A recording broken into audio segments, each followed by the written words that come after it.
Mbegu ndogo ya mchikichi ikipandwa ardhini huanza safari yake ya kimya.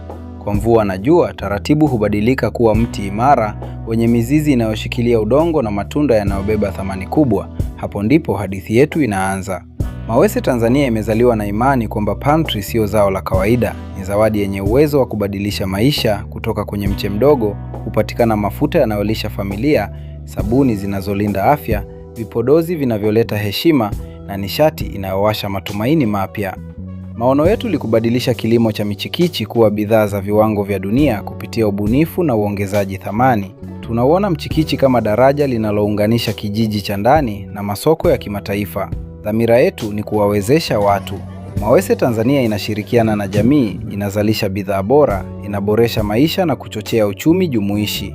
Hii ni safari ya pamoja, safari ya kizazi kizima. Kutoka mbegu hadi bidhaa, kutoka Tanzania hadi dunia.